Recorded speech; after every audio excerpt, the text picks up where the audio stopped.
Manish Kashyap as a nothing man, Prashant Kishor BJP के B team के रूप में घूम देश की जनता के, गरीबों की जनता का, शोषित पीड़ित जनता का अगर कोई आवाज बन के उभरा है यूट्यूबर में, तो वह रवीश है। अजीत हमन टूट नहीं गया बल्कि ध्वस्त हो जाए। बिहार कहे जाने वाले मनीष कश्यप और विपिन यादव का कंट्रोवर्सी थमने की नाम नहीं ले रही है और मनीष कश्यप भाजपा में शामिल होकर अभी बोलते हैं कि हमसे गलती हो गई। इसमें पटना जंक्शन पे हमारे साथ एक बुजुर्ग व्यक्ति है, क्या करना चाहिएगा अंकल जी? आप जिस व्यक्ति को नाम ले रहे हो वो व्यक्ति सत्ता का दलाल है, वो व्यक्ति सत्ता का दलाल है, जनता का जन पक्षधर नहीं है, ठीक है। और जनता की आवाज उठाने की ताकत उसमें नहीं है। और बीजेपी के पूरे भारत में जो हश्र हुआ है, जनता ने जो इसको ललकारा है, जनता के साथ बीजेपी ने जो धोखाधड़ी करने का काम किया है, इसके कारण बीजेपी के अंदर जो बेचैनी है वो बेचैनी उसके अंदर दिखाई दे रहा है।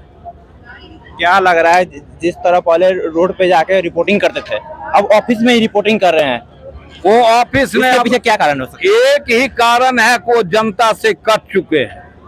क्या लग रहा है? एक ही कारण है कि जनता की आवाज को उठाने की हिम्मत आज की गोदी मीडिया में नहीं है। क्या लग रहा है उनका जिस तरह सातों अकाउंट हैक हुआ तो वो अभी सोशल मीडिया पे बोल रहे हैं कि हमारा साथ कोई नहीं दिया, बीजेपी का साथ नहीं दिया।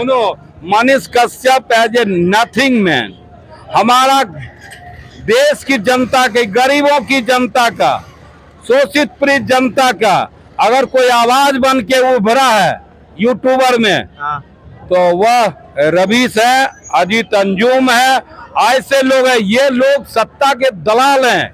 आखिर बिहार की जनता को किस पे विश्वास करनी चाहिए, कौन से नेता पे विश्वास करनी चाहिए? देश की जनता, बिहार की जनता अपना निर्णय ले चुकी है और बिहार में परिवर्तन की लड़ाई के लिए लाल झंडा चित्तौड़गढ़ में गाड़ दिया है। परिवर्तन के लिए बिहार की जनता चित्तौड़गढ़ को ध्वस्त करके लाल झंडा फहरा दिया है। परिवर्तन के लिए, परिवर्तन जब तक सामंतवाद और साम्राज्यवाद ध्वस्त नहीं हुआ तब तक परिवर्तन नहीं हो सकता है और इसके लिए मुकम्मल लाल झंडा तैयार हो चुकी है। क्या लग रहा है, बदलाव बहुत जरूरी है? बदलाव जनता की ताकत से होगा, जनता की ताकत से होगा। क्या लग रहा है, जिस तरह लालू यादव अंबानी की शादी में जाते हैं और उसी तरह जन स्वराज के अध्यक्ष प्रशांत किशोर बाढ़ में करते हैं, घूमते हैं? प्रशांत किशोर बीजेपी के बी टीम के रूप में घूम रहे हैं, बी टीम के रूप में घूम रहे हैं। उनकी विश्वसनीयता खत्म हो चुकी है। बताए ना कि बिहार की जनता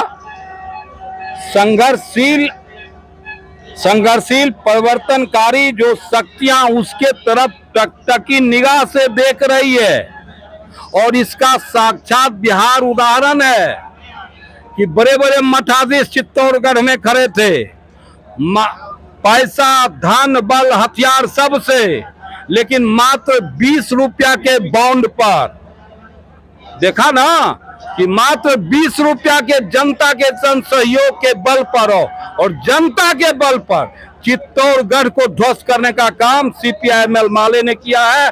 और माले के तरफ बिहार की गरीब गुरबा परिवर्तनशील नौजवान तमाम लोगों का, किसानों का, मजदूरों का टकटकी निगाह है।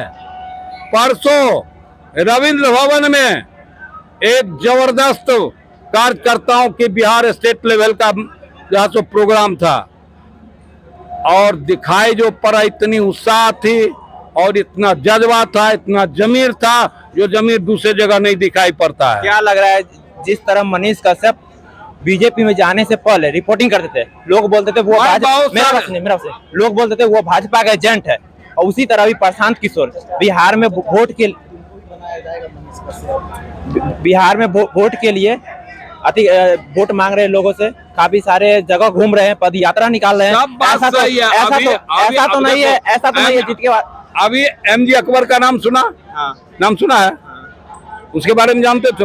एक समय ऐसा था कि MG अकबर हिंदुस्तान की जनता का चहेता रिपोर्टर थे, लेकिन सत्ता के गर्त में जाकर अपनी सारी कैरियर बर्बाद कर लिया।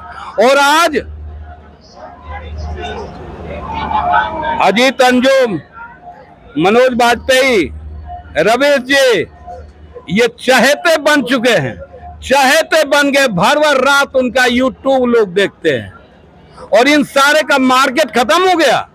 झूठ बोलने वाले लोग, फरेबी लोगों का, पैसा पर न्यूज धारण करने वाले लोगों का, इनका सारा जो है सो मार्केट डाउन हो गया है। अच्छा, ध्रुव राठी के बारे में क्या कहना चाहिए? उनके भी लोग करोड़ों में देखते हैं, वो भी एक एक चीज का अच्छी तरह से खुलासा करते हैं, जो भी गलत होता है वो दिखाते हैं लोग। निश्चित तौर पर दिखाते हैं। अभी तो वो जनता के पक्ष में खड़े हैं और आशा करते हैं रहेंगे, लेकिन शासक वर्ग का जिस ढंग से आक्रमण हो रहा है, जिस ढंग से दबाव है, जिस ढंग से काले कानून बनाए गए हैं, उसमें कितने लोग टिकेंगे, उसमें कितने लोग टिकेंगे ये कहना बड़ा मुश्किल है। क्या लग रहा है, सरकार बनने से पहले विपक्ष का नाम था जो वो अगर जीतेगा तो संविधान चेंज कर देगा, वो संविधान चेंज कर रहा है? निश्चित तौर पर अभी नहीं, मैं तो उनके जन्म काल से ही जानता हूँ। जिसमें भारत का संविधान बन रहा था, ये दोयम दर्जे के मानसिकता वाले लोग हमारे संविधान का विरोध कर रहे थे। आज की बात कौन करते हैं? हम तो इनके जन्म काल से जानते हैं कि जिस समय संविधान का निर्माण हमारे देश के रहनुमाओं, देश की मुकम्मल लीडर, हमारे देश के सोचने वाले भविष्य वक्ता जो बना रहे थे संविधान, उस समय ये लोग विरोध करें। इनका तो बहुत लंबे दौर से ये प्रोग्राम है और इसी प्रोग्राम के तहत ये हिंदू राष्ट्र, हिंदू हिंदू की नारा लगाते हैं, जबकि हमारे देश में धर्म विशेष का संविधान में कोई जगह नहीं है। क्या लगा, धर्म की राजनीति पर घमंड करने वालों को घमंड टूट गया है? घमंड टूट नहीं गया बल्कि ध्वस्त हो जाएगा। धर्म अपनी एक आस्था का चीज है, वो विकास का चीज नहीं है, वो निर्णायक चीज नहीं है। धर्म से निर्णय नहीं हो सकता है, धर्म से विकास नहीं हो सकता है, धर्म से मानव सभ्यता का विकास ना हुआ है और ना होगा। विज्ञान के सहारे मानव सभ्यता का विकास हुआ है और होगा, धर्म के सवाल पर नहीं होगा। ये थे हमारे साथ पटना के बुजुर्ग आदमी। और आप लोग का क्या कहना है, 25 में किसकी सरकार देखना चाहिए, वो आप लोग कमेंट सेक्शन, खाली कमेंट सेक्शन में जरूर प्रतिक्रिया दीजिएगा। वीडियो देखने के लिए आपको दिल से धन्यवाद।